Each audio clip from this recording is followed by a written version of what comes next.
Talking about money is very difficult, and we are typically not taught how to do that growing up in our formative years. We adopt strategies that we saw growing up that we ourselves that have been useful or helpful for us. It is designed to help us stay safe. Sometimes the starting point is just sitting down and talking about what does money mean to you? How does it feel to talk about money? That might actually be for some enough of a conversation and being able to tolerate that. What does sitting down and talk about money feel? One partner might say, this feels really uncomfortable, or I feel really anxious. And communication is so key, and we just keep coming back to communication and education in this situation. Let's do so. Main Street meets Wall Street. We want to talk about like real life scenarios, real situations. Let's take a scenario maybe here in the world. Young couple, young 30s, getting starting a family. They are completely on opposite ends of the spectrum when it comes to money, right? They may go sit down and talk to a financial advisor or a person in an hourly situation, do Dave Ramsey's program, something to that effect, get the advice, go home and change exactly nothing. Where do they actually begin? Yeah. So talking about money is very difficult, and we are typically not taught how to do that growing up in our formative years. Yeah.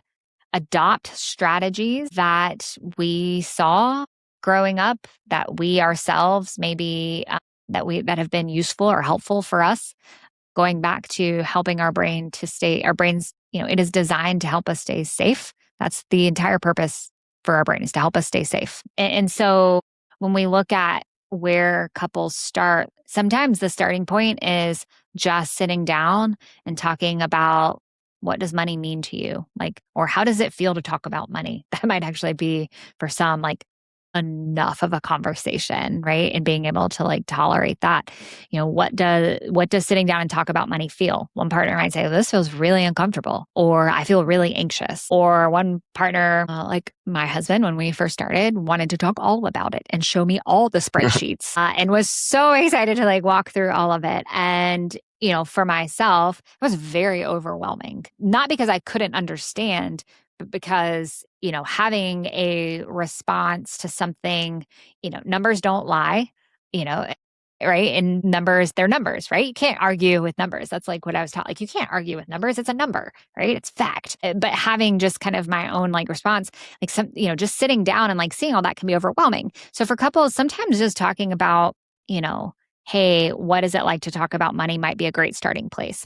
So I encourage couples, though, to schedule regular money dates, and to have regular conversations. Treat it like a meeting, like you would maybe with work. So for Clayton and I, and where I, have seen a lot of success for other couples, particularly those where one or both partners is a professional, is schedule them during the day. Schedule them during the work day if you can. And treat it almost kind of like that.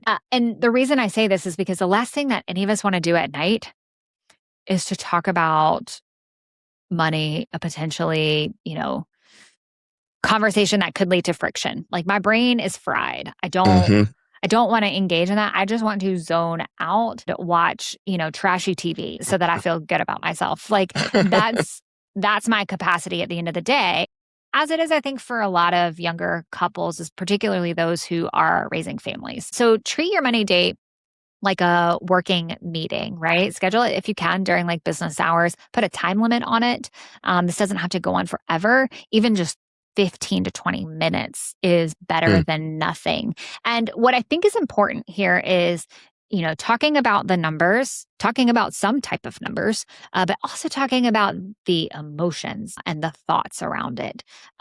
And what I mean by that is, if we're talking about, let's just say, saving for a vacation, you can talk about the numbers, and one partner might say, okay, well, if we're going to save for a vacation, we probably need to be cutting back on these expenses, right? Sometimes where that conversation can go. Hmm. Or if we're going to save for a vacation, we want to allocate this amount to it, every month. But the other side of that is, how do we want to feel on vacation? Do we want to be able to, feel relaxed while we're spending on vacation? Do we want to maybe go on a vacation like a sandals resort where you pay everything up front and then while you're there, you don't have to think about anything because spending money on vacation causes a lot of stress, He did sandals. Yeah, right. Yeah. Saying or a cruise, right? Like once you get there, you're kind of there. So how do we want to feel on vacation when it comes to money? Do we want to feel relaxed? What's the impact of that? So I think talking about, both the technical side, but also the emotional, relational side is equally as important when we're having these money dates. Yeah, money dates. I don't think I've heard anyone put it or describe it as that, and especially having them like in the middle of the day. That's very interesting. So you mentioned having hard conversations, and we're in the world right now. Current events. People are getting married. We're seeing celebrities getting married. Taylor Swift and Travis Kelce just got married, and the talk has been something. Look, you guys cited something with a prenup. How would someone, this is going out through LinkedIn and other professional networks, so people may have a need for something like a prenup. How would they bridge a conversation like that? Yeah, I think prenups get a bad rap. I think that they have, and probably still are, like, just viewed as dooming a relationship to end, is what I hear a lot of clients say. And this is coming from maybe clients who grew up in family systems where a prenup was not like standard practice. So there are certainly families, particularly if you're looking at the high net worth, ultra high net worth space where like prenups are like, I say standard practice, but like they're part of it. Like those families know, like, yeah, you guys can go into this relationship, but prenups will be signed. Like it's common, I guess I could say, within those family systems. But, for others, like, especially if you didn't grow up in that, it can feel like, my gosh, you're, trying to say that our relationship is doomed and that's going to end. There's a lot of emotion behind it. I think there's some mislabeling there. So, talking about prenups is, I think we need to understand first going into that conversation that everyone has their own feelings around it. And while the idea behind a prenup is to, by and large, keep both parties protected, to keep both parties safe, to keep also the assets, the wealth protected, we all have different responses to that. And so it needs to be handled. It needs to be handled delicately and sensitively. So some of where, I see this come into play might be with parents and their adult children, and they will want their adult child to have a prenup. And, maybe that adult child is like, oh, like, we don't need that. She's never going to take me for everything that I've got. We're never divorcing. That might be Mhm. true. And no, I'm speaking with some sarcasm here, but that might be true. But that is that 50% is of people. that's like what I hear, right? In terms of a response, I think for parents, the conversation needs to start before the actual engagement like happens. So if this is something that you and your partner have maybe potentially an interest in, or maybe for a fact, like, I'm going to want my kids to sign a prenup, like, those conversations need to start before, well, in this scenario, your son asks someone to marry them. And starting those conversations early sets expectations, but it also allows the opportunity then for your adult child to, decide and make certain choices, and also for you to make certain choices too. I think that prenups can be really wonderful when done right, but I've also seen them cause a lot of harm. And typically that's in families where the conversations have not been handled well. There's been a lot of fear around it, around having the conversation. There's not been enough upfront education, um, or communication around it. So I could talk a lot, Marcus. So I know I'm keep going on and Keep on going. about it. But I think that, by and large, I think prenups can be incredibly helpful. If you find yourself in a position where it's like, well, we didn't do enough kind of on the front end of talking about prenups, find a professional that can help facilitate a conversation. And there are those professionals out there who do help facilitate conversations and provide education around what a prenup is for both parties. If I'm talking heterosexual couples here. So if you're looking at, let's just say your adult son and his soon to be bride, like, gift them a, meeting with someone who can just help educate them and understand what a prenup is. And maybe that will dispel some of the myths that maybe they have. or maybe it will just further flesh out things that they want to be or go in the prenup, or to ask questions. For parents, I think bringing in a professional is is a great way to go, because one, it removes you from the position of, okay, all of this information is coming from, in this scenario, like my future in laws. How can I trust them? They don't have my best interest, you know, at play. But bringing in a professional then allows that person to ask questions to make sure that they are also protected, as well. That's pretty good answer, and I don't think many people actually think about prenups in that way as a useful tool. They just, like you say, hear the word prenup, and then they're just like they just think, they're planning for us to fail. Like 50% of marriages end in divorce, and you want to, be prepared for whatever you may obtain in your marriage. What are some of the best uses you've seen for prenups? Uh, Best uses. Outside just, like your common everyday, you keep this, you keep that. Yeah, I think where when I've seen them go well, some of the best uses, and this is a pre or post nup, Yeah. is that it opens up dialogue and communication about money, which is a very taboo subject in and of itself. It's hard to talk about. It's not easy. And so I think, sometimes prenups or postnups, they really force that conversation.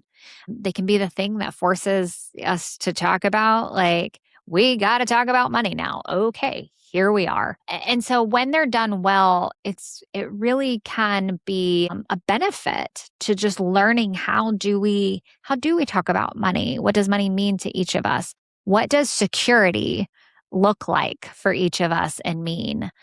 And so I think that that can be truly one of those, unexpected side benefits, is that it really does and can bring a couple together in talking about a really hard subject matter. Yeah. And what are some of the worst examples, like cases you've seen with like a prenup? Oh gosh, how much time do we have, Marcus? I feel like we Expand. all know like the worst examples and how they've played out, and that's where, albeit the evil in-laws, like, kind of force this or put things in a prenup that the couple wasn't aware of, or have left one spouse high and dry. I think, somewhat kind of jokes aside, where I see harm kind of being done is in a coupleship where, and I'll say for heterosexual couples where the female partner was taking care, maybe home, taking care of kids, gave up a career, gave up a job, gave up, really the ability for her to build her own, path. I have seen then where, prenups can, I'm going to say it this way, it's probably not PG, but screw that person over, essentially leave them high and dry. And so that I think is not okay. And I've seen where then that female partner is very resentful, I married this person, I trusted this, arrangement and how we had things. And then now, like, I'm left with nothing. And some of that might in part be because in this scenario, maybe the female partner didn't really understand everything that was in the prenup. They didn't fully, or maybe they did fully kind of trust like their partner or those that were advising them. They didn't ask their own questions, and no, truly like no judgment. But that's where I see that things can get really bad. Again, that's why I advocate for bringing in like a professional to do some education, and for both partners to have, an advocate in it, someone that is helping them think through like all the possible scenarios. So on the front end, like, hey, what if you guys have children and one of you wants to stay home? Like, how do you guys want to do that? How do you want to set things up? So, being able to look at what are the worst possible like fears, if you're doing this on the front end, I know I'm deviating a little bit, doing this on the front end, thinking through what are the worst possible fears, and then how do we talk through and talk around that? I think can be immensely helpful in making sure that some of those worst things don't end up ultimately happening. Great explanation. And I really don't have a chance to have conversations about prenups, and we weren't even going to go deep into this. I kind of threw the prenups on Ashley, the fun of live, but it seems like something that you enjoy speaking on. So if you don't mind, we can talk about it just a little bit more. So with prenups, you mentioned the prenup, and then you mentioned the postnuptial agreement, right? So I think in general, prenups before you get married, postnuptial, that's you can do that while you're married or even after you get married or after you get divorced, correct? Do you want to explain Um, a little bit more into those or so I'm probably not the best at explaining the divorce piece. I do know like while you're married. talk about why you're married then? Yes, while you're married, you can. So this might come into play if a partner, and I've worked with clients in this capacity where they've received like a sudden windfall, or maybe particularly like an inheritance. So, one partner receives an inheritance from their parents. Maybe it was unexpected, and maybe as part of receiving that inheritance, they want a postnup put in place, and that can be really tricky. Yeah. It can bring up a lot there, but that is probably where I like more commonly see them is when there's some sort of, inheritance or sudden windfall that's come into play after the fact, after a couple is married and they want to put things in place legally in the form of a postnuptial. Got you. And you speak about once people are married and windfalls and generations of wealth being passed along. Do you think you mentioned bringing in professionals to have conversations with couples? Do you see professionals bring in, you see couples bring in like multi generations to have the professional come in and talk them through the prenup? That's one of the Yeah. best ways you would approach that. Yeah, absolutely. I'm of the mindset that the more the merrier, to some degree, right? But really trying to communicate across generations can be immensely helpful. One from just an awareness place, but also like an education, and modeling like, hey, like we talk about money in this family. Like money is not taboo. It's not like a secret. Like we talk about it. And this is how we talk about it. And it really allows like families, especially those of older generations, to start to model how we go about talking about money, but more than money, like how do we talk about security and freedom? How do we talk about legacy? How do we talk about relationships? How do we talk about philanthropy and giving? All of those things that come into play. Right. And what we've seen now, and we're in the middle of one of the greatest generational and just wealth transfers in history. It's great to have a woman on here, because there's not a lot of women in the finance industry, or I should say not enough. There are plenty smart, talented women in this industry, but they're not enough that are being seen. You may come across or a husband passes away and the wife has no sense of what's going on, like financially. How do you approach that? Do you get in front of that? And then if you're not ahead of it and it happens, how do you approach it? Like if you just come into the back end of it. Yeah, I think if you have the ability to be proactive, to say, "Hey, we as a advisory team, we have a couple where the male partner, and this is stereotypically like what happens, the male partner is very engaged. He's the only one that really shows up or participates. Like the female spouse, don't really know much about her. She's got like a few small accounts, but other than that, like, don't really know anything about her. There's an opportunity to be proactive and engage that unengaged spouse more thoughtfully. And there are a lot of strategies for doing that where a lot of them boil down to is just getting to know her on a human level, connecting with her, finding out more about who she is. If she likes horses, right? Asking her, hey, sending her an email. Did you see the Kentucky Derby? Who are you cheering for? Right? Just trying to kind of, have frequent enough touch points with her, and then inviting her into a conversation of, hey, we're talking about retirement here. And I know your husband, John handles kind of everything, and that's okay. But we're talking about kind of this one piece, and I just would love to hear your thoughts. Would you be willing to jump on a call with me?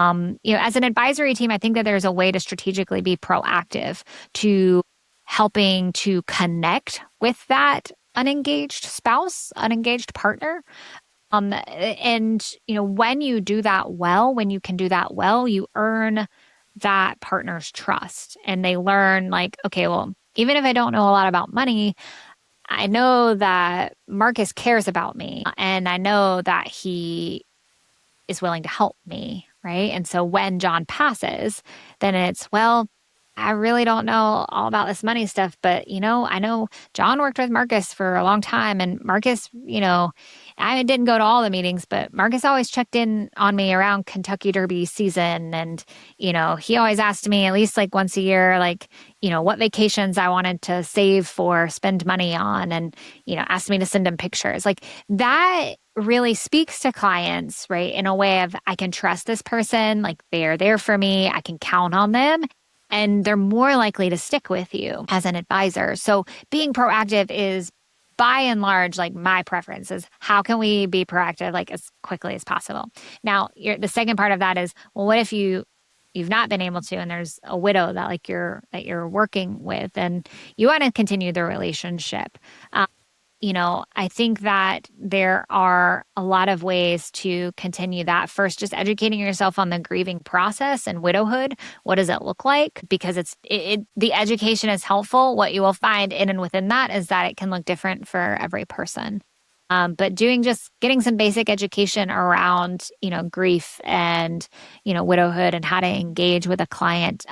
Kathy Balasek, a dear friend of mine, is fantastic with grief literacy and education, at least for advisors. But, understanding what is this client going through and how do I need to approach conversations, hopefully my hope would be is initially putting aside first the goal of retaining assets. My hope would be is that we've put that aside and that we're putting the person first and foremost and making sure that we can be helpful with, helping them with any and all of the financial matters that need to be helped with. So, be proactive if we can in engaging those partners, but if we can't, meet them where they are in that human place, educate yourself on grief and widowhood, and focus first on connecting with them as a human in those early stages and those early places.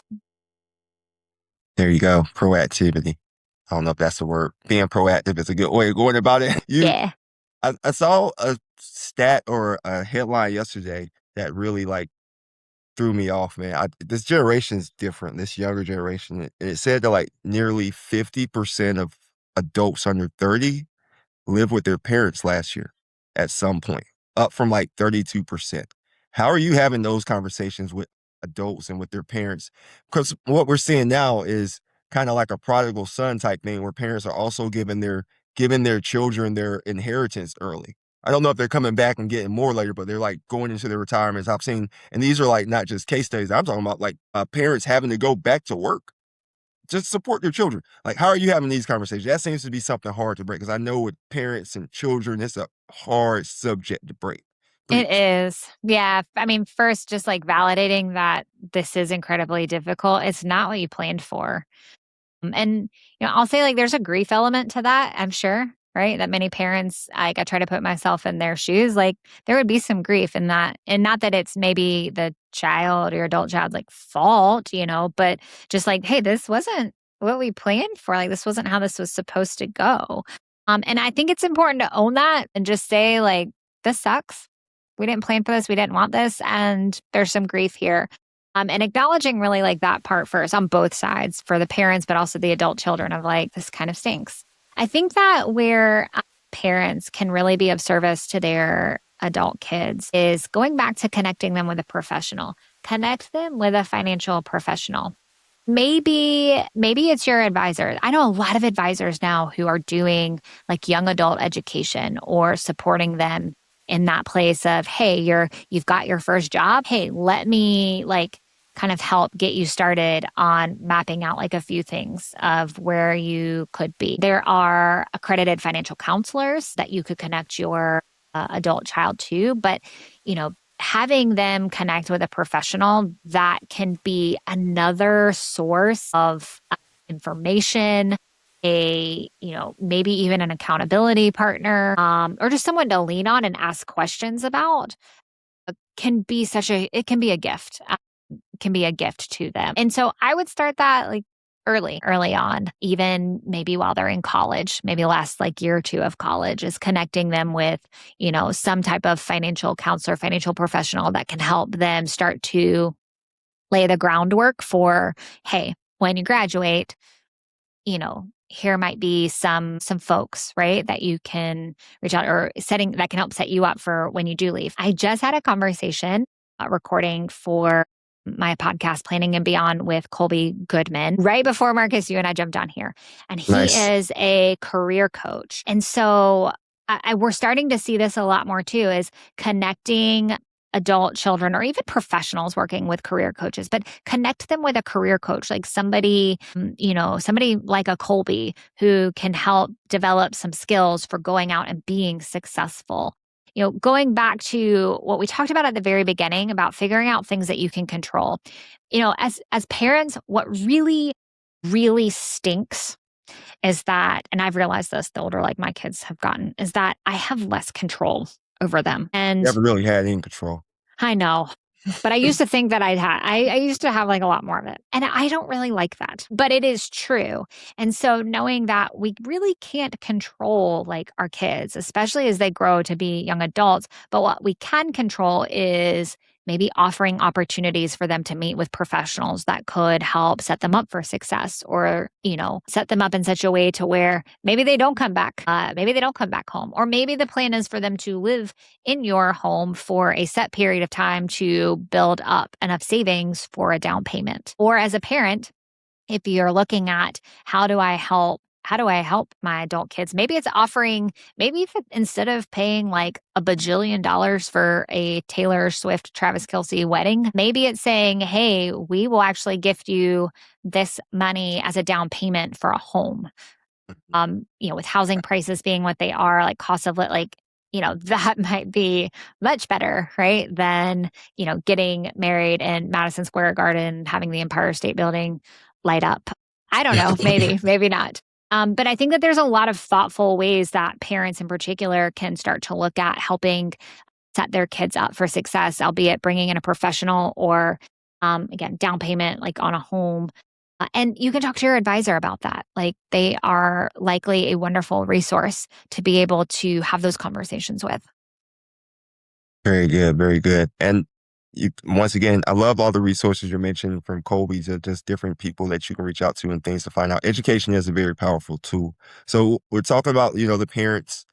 Let's go down to like a generation below, like kind of in our generation, because now we have this sandwich generation where our parents are getting older.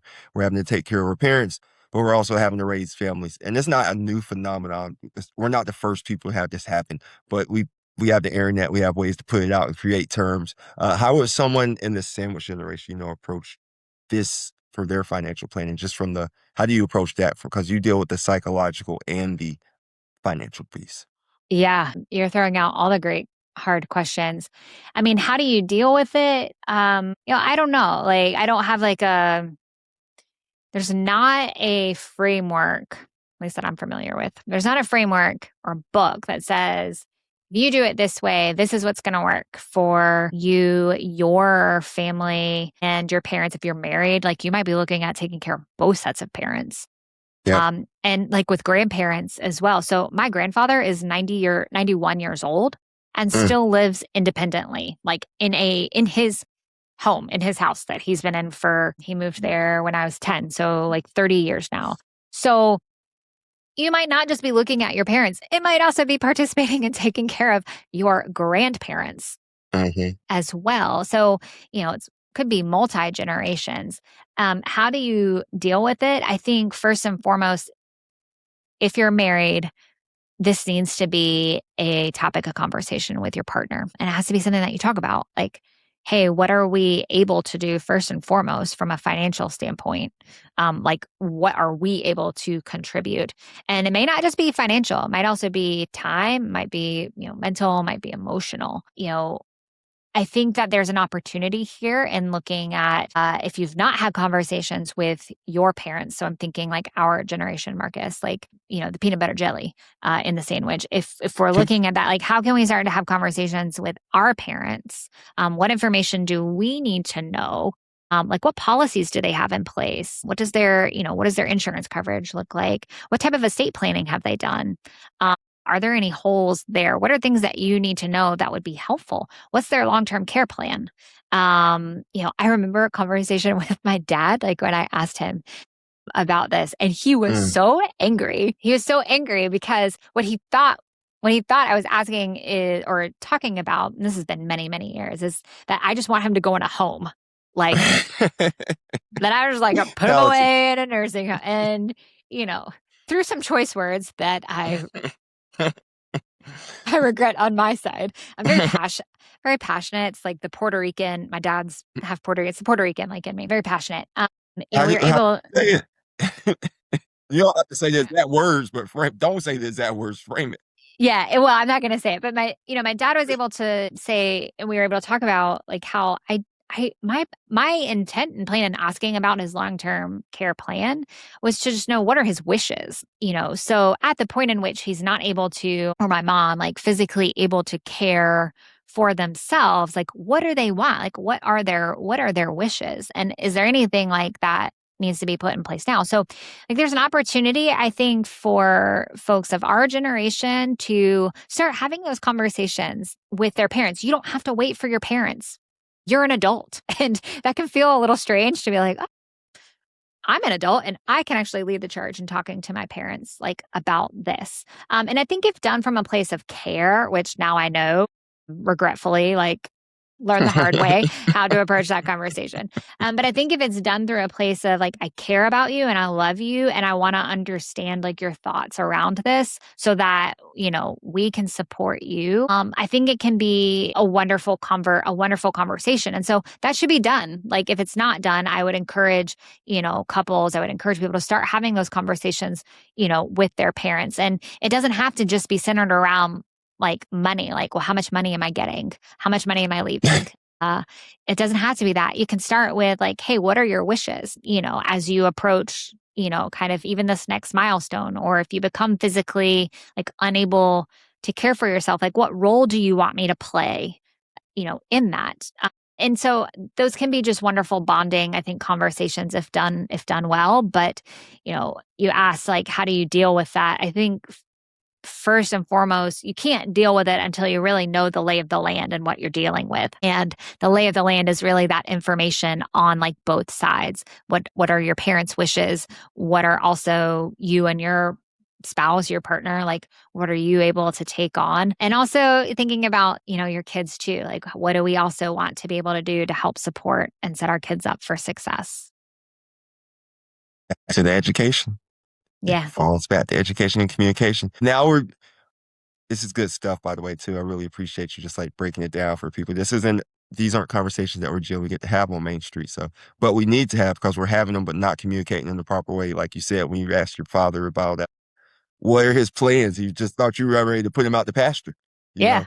Another thing, like, so we would, at a firm that I worked at before, you would call, you have a script, you talk to people. And one of the responses is you'll say, how long have you been working there? And they'll say something like 30, 35 years. And you'll say, you got another 30, 35 years in you.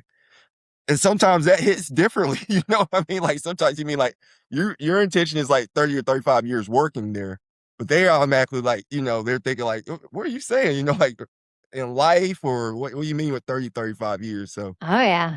and that can trigger different things. That might actually work for the call because they might be like, maybe I need to think about where I'm at. But it's funny to think how it hit your dad. What are your thoughts on Trump accounts? And then I want to talk a little bit about your Beyond the Plan. I'm gonna pull up your website.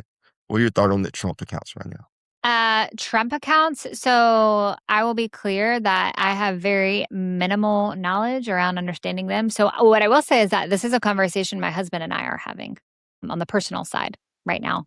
And so just exploring like first of all, how him helping me understand more technically, like what are they? What are they designed for? What are the implications for them? Um, and is this a way that we want to contribute like for our kids, like for their future?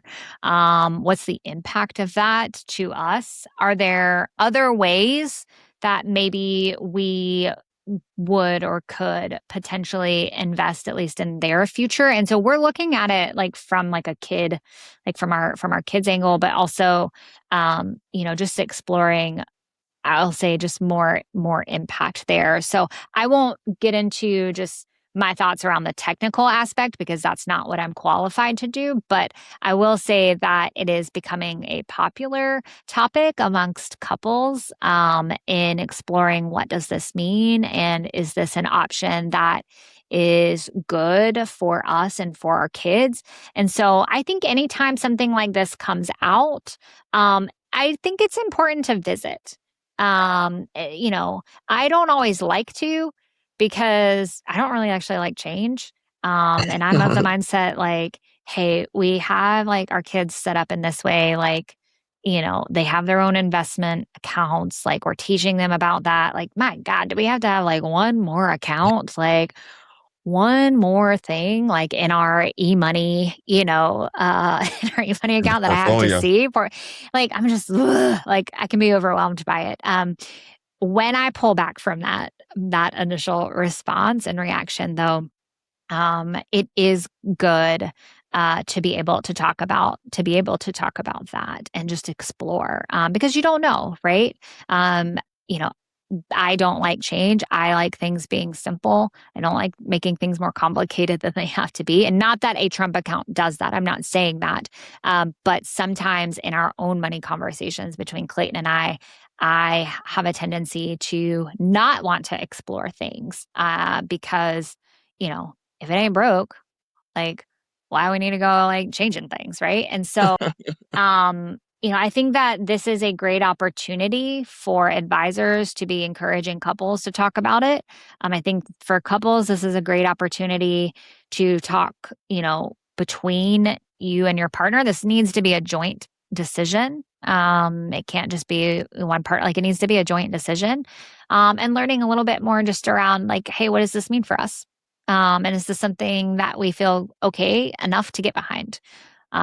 So I don't know if that it probably entirely answers like the question on my thoughts about Trump accounts, but I will say that with anything, I view it as an opportunity to really connect and bond and build further intimacy, like with your partner.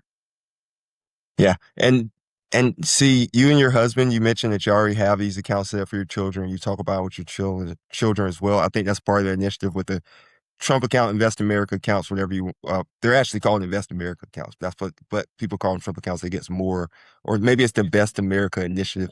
However it goes, the name can change an account. People need to realize that because some people get so polarized by politics. Like it's not red or blue. It's all about green. Well, the conversations we're having, you know, what, what questions do you have about Trump accounts?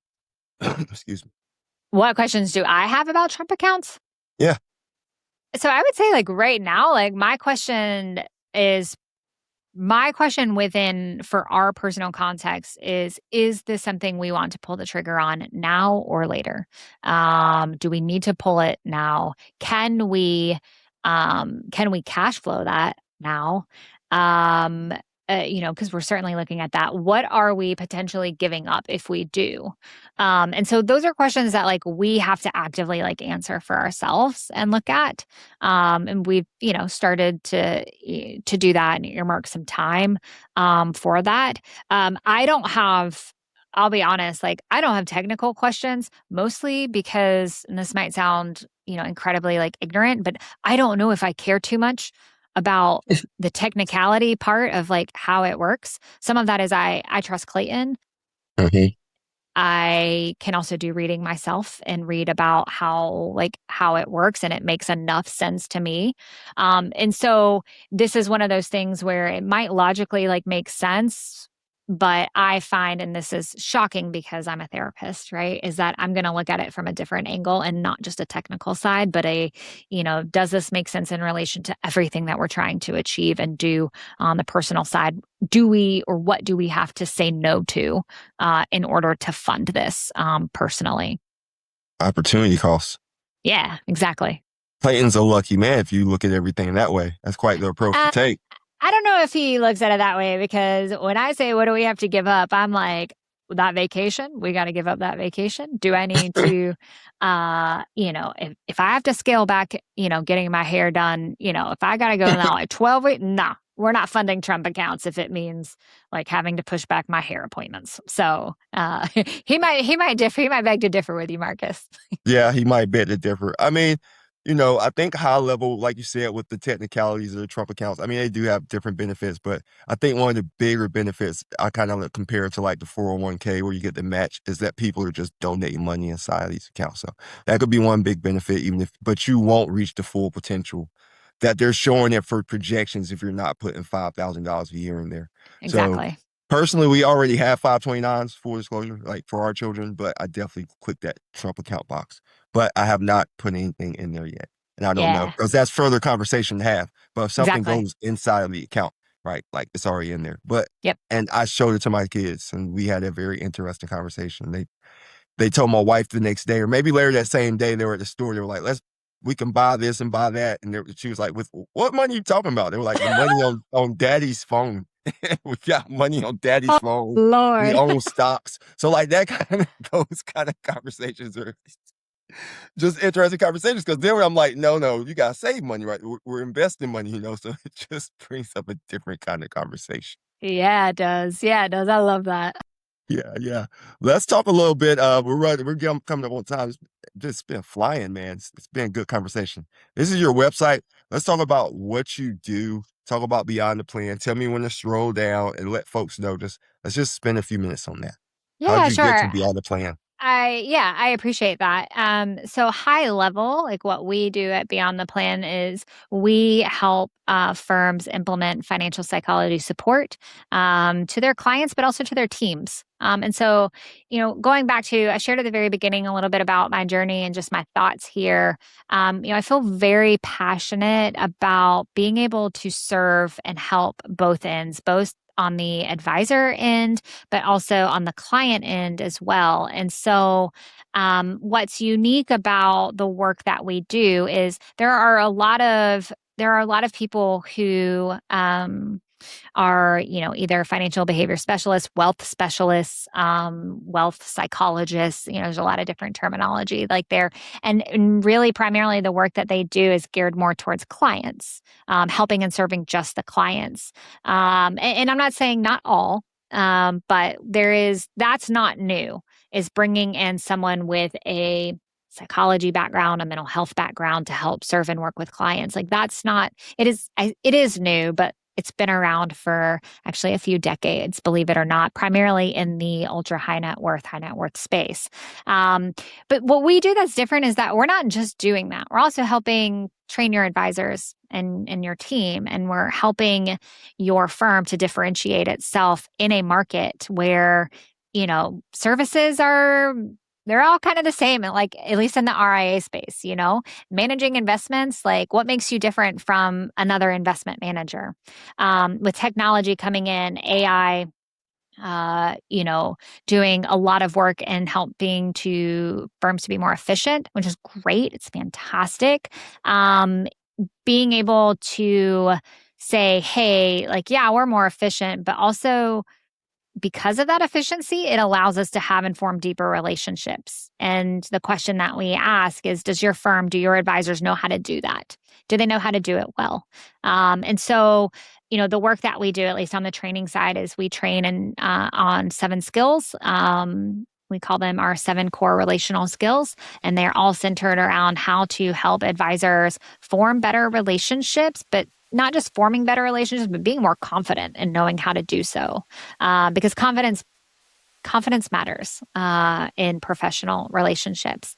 So that's kind of on the team and advisor side. On the client end, we see clients one-on-one. So we'll do behavior coaching consultations with clients, talking about a lot of the things we talked about today, Marcus, at least the conversations like that we will have with clients, coaching them through, hey, how do you talk to your parents around what their plans are, what are their wishes, what is their long-term plan?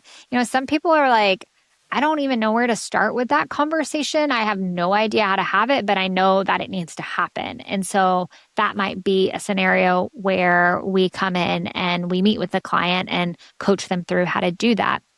There's others around, for couples becoming more aligned on their spending.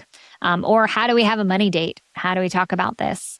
For widows, we talked about earlier. How do you engage that disengaged partner or unengaged partner in a client advisory relationship? Maybe we are the ones that do those initial touch points and start to reach out to that spouse to get to know them and bring them more into the advisory firm. So we meet with clients one on one, but we also do co-facilitated meetings too, as well. So when life stakes might be high or difficult news or difficult conversations need to be had, we participate in helping the advisory team with that. So there's a lot, Marcus, that we do. But really, it's all designed at helping the advisor, the firm end, and also the client end as well. Yeah, it sounds like you do have a lot of stuff that y'all are just like, you got it out there, and it's all brings value to both sides. So it's good. You got the B to B with the advisors, the B to C with the clients. I was actually going to ask you the question on the screen. So answer that for me. A fractional chief behavior officer. Yeah, I mean, what do we do? I mean, it's written, right there. We look at the, key dimensions, the three pillars is what we refer to them as, the client side, the advisor side, and the firm side. And so we integrate fully into those places and helping, advisory teams, executive teams make decisions. Do we want to, if we have a set of clients right now that my partner, Dr. Meg Lertz, she has written about this a lot around the fix, fine, flourish, model. And so clients initially come in and there's a problem to fix. They want you to do something, right? There's something like as the advisor that you need to be, kind of working on helping them with. But eventually, like the client kind of moves to a state of like being fine, and like things are okay. And the annual meetings are just kind of like, yeah, here's your investments. Here's how well they did. Here's this. You're looking good on this. Yeah. How are the kids? Oh, they're good. Great. Awesome. Got any summer plans? Cool. All right. Well, we'll get you scheduled for next year. Like that's an example of like like it's fine. Like the clients are fine, the relationship's fine, but that's also a very risky state for the advisor client relationship, right? Because you may not know like all like from a place of depth, like what's really going on like behind the scenes. If we're not asking thoughtful questions or being directive in how we guide the meeting structures and conversations. And so, Meg talks about how can we move our clients from like fine to flourish. And so we come in and we help talk with firms around how do you do that?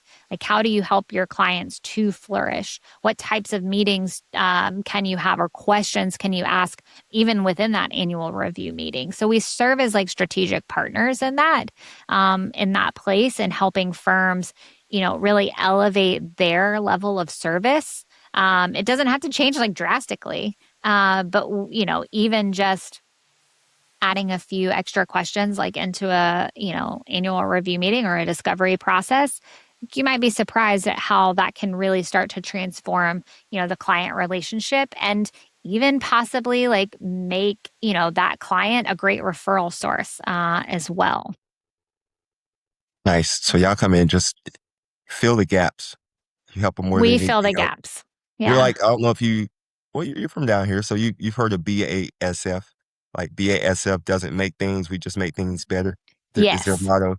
Like, do you all do the investments as well? I heard you No, make the so investment review. we do not manage money. We do not manage investments. Like we are purely on like the psychology, consulting, like behavioral side of things. So we don't touch client accounts.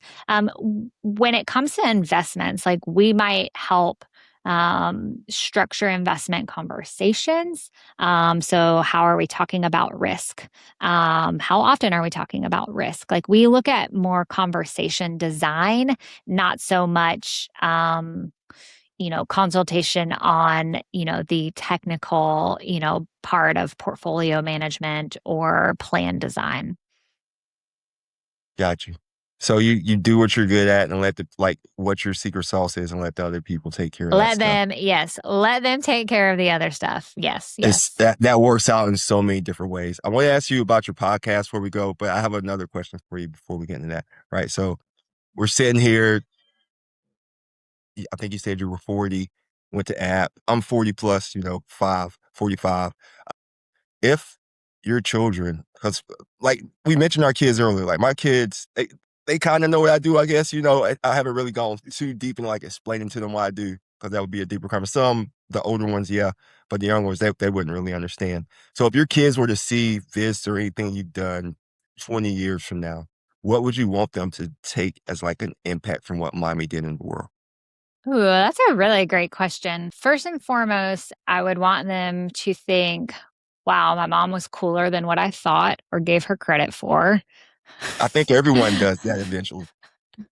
There's a lot of like sometimes eye rolling or like, heaven forbid I bust out like a dance move, and it's like, oh my God.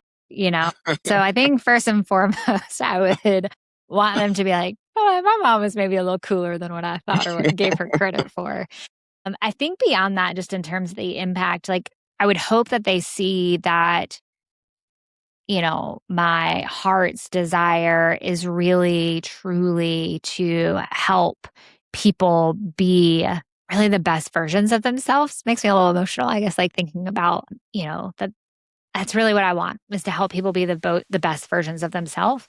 But to do it in a really kind and like compassionate way. I think that there are a lot of great people out there that are well intentioned at helping, but maybe not the kindest or most compassionate way. Not that they're intending to not be, but I talk about like with our kids, and I've talked about this like even when they were in elementary school. What I care most about, like when they go out into the world, when they would go out to school, and what I would ask their teachers about had nothing to do with their grades, but are they kind people? Do they treat their peers well? Are they the kind of person that is going to be helpful to someone? Are they, liked but liked in such a way of not from a popularity, but like, people view them like as good people. And that matters to me. And I think that what I would want and hope that they see beyond just like maybe being super cool is that like, wow, like my mom really is like kind and compassionate in how she approaches and treats people along with like being helpful. So that's what I want them to see. And I think what's hard about being a parent, and maybe you know this, is that there are times where we get seen as mean, Mhm. unfair. We have some rules in our home that go against the grain, particularly with like technology use or access or even just certain freedom. And so sometimes there's some complaints from the peanut gallery around, well, I'm the only one. We're the only ones. Like, why do you have to be a therapist? Like, why do you have to know this? And so I think sometimes they probably maybe think that I'm trying to make their life difficult. But what Yeah. I hope is that they can see, wow, like my mom really loved me and like is really kind, even if she didn't let me have video games until I was 12 or, watch YouTube. So that's what I hope. We'll see. I'll have to report back to you, Marcus. All right, we'll chat back in 20 years. We'll chat back before that. But yeah, no, and I agree with like different ways of raising the kids. Let your kids know that that kind of stuff happens in our home too, like the technology and all that. Because I don't play video games. Nothing against people who play video games. So it's not like Yeah. there's a bunch of video games in the house. I used to play video games, but I realized like video games just take way too much of my time. So I had to stop doing that.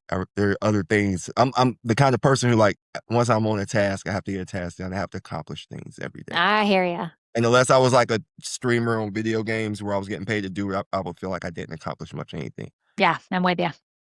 What will AI say about you 20 years from now? Like what will be a Oh my great gosh. what will that say?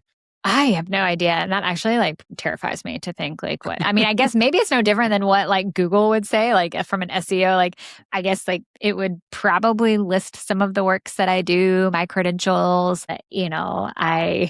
I just hope, I think what I hope is that it doesn't say anything terrible. It I, hallucinates a lot. I think, right. Yeah. If and when it hallucinates that it's not saying terrible things about me, I think that's probably what I care about more. Gotcha. That's awesome. Yeah, let's take a couple minutes before we off and tell people about your podcast. You mentioned your Yep. podcast. Tell us a little bit about your podcast. What's happening there? And where they Yeah, can find so it. podcast is Planning and Beyond. It's you can catch it on all listening podcast streaming sites. And really it sits at the content of it sits at the intersection of financial planning and human understanding. And so it's really designed for advisors, firm leaders around understanding their clients better. How can you understand your clients better? How can you understand your team, your advisors? Better. And so we bring in topics I was telling you earlier, just recorded with Colby Goodman around how to bring in a career coach and the benefits of offering career coaching services to your clients. What can clients learn from them? We talk about even things within the mental health field, like clients who might feel or have a high degree of money shame. What does that look like? Where does it come from? Rakeem Sabri, a dear friend, has come on to talk about financial trauma. So people who have experienced financial trauma, and then even like high level, like communication strategies. Matt Halloran with Zox has come on to talk about, communication strategies, for advisors, but also like technology and how to like leverage AI and tech to be more human. So lots and lots of examples. We're in season 3. Season 3 just started. And so we are currently releasing that. It comes out every Thursday morning. And so you can catch us again. Mostly people watch us on Apple, Spotify, but wherever you get your podcast streaming, wherever you listen to podcasts, we are likely there. Nice. Do you stream on YouTube as well? Uh, Starting to, yes. Nice. Yeah. So the handle or the channel for that is at Planning and Beyond. Nice. What about X? No. I used to be on X. I'll be honest. I used to be on X. And then it was like, gosh, this is a lot of work. And I talked earlier about being, a little talkative. I don't like being limited by For the like, characters? yes, I don't like that. It is very stressful. I want to say what I want to say, how I want to say it. And I don't like that. So I gave up on X. I started out there for a while, but no longer actively participating As on that platform. as the saying goes, I didn't have time to write you a short letter, so I wrote you a long one. Right. Yeah. Right. That is me. Like I just feel like I've so much stuff is gonna be missed if I try to say it shortly. So I gotta like write this, give you the context for why I Yes. wrote that into I'm this. with you. What made you decide to start the podcast? Oh, I wanted to have cool conversations with cool people. There's an element of wanting to selfishly learn from people in the industry.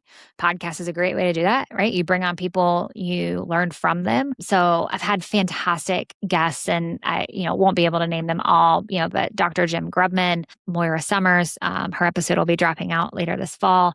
Really some pioneers in the space of financial psychology, and dear friends as well, and getting to learn from them. Christy Archuleta, Meg Lertz, just to name a few. So I like learning and wanted to have conversations with people that I could learn from.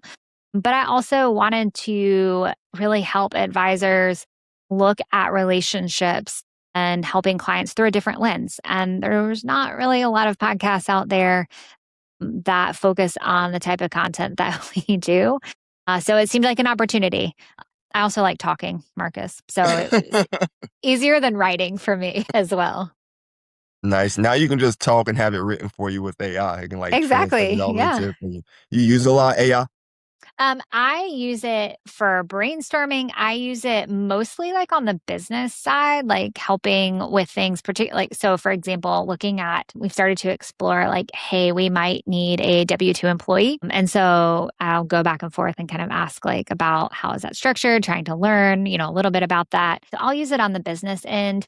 I use it for like the podcast in terms of like, here's this guest, shoot me like 10 interview questions that I might want to ask given what you know. So I might do it for some of that stuff, but try to keep it to more streamlining like business tasks. I enjoy being creative. So, the Yeah. creative pursuits of the business, I try to keep out. Got you. And where does your business look like in the next 5 years? You mentioned maybe bringing Ooh, employees on. yes. Yeah. So currently, we have 10 firms that we work with. My hope is that is doubled, if not tripled, and that our team size grows. So I want to grow a team of other financial therapists, financial behavior specialists that are seeing clients that are also plugged into firms as well and doing this work. So I hope that, in 5 years, if we have this conversation again, I hope that I can say, oh my gosh, Marcus, we have like 30 firms that we are actively serving. right now. So that's my hope. We'll see. Oh, I think you're planning too small. 5 years, Maybe. right? I don't know. Maybe. We'll How see. long has your firm been open? How long have you been Been doing this for 3 years now. Yeah, 3 years now. Yeah, the math says that you'll reach that number before then. You know that. Yeah. We'll Yeah. see. I probably don't give myself enough credit, but also being cautiously optimistic as well. So we'll see. Do you and your husband both work together?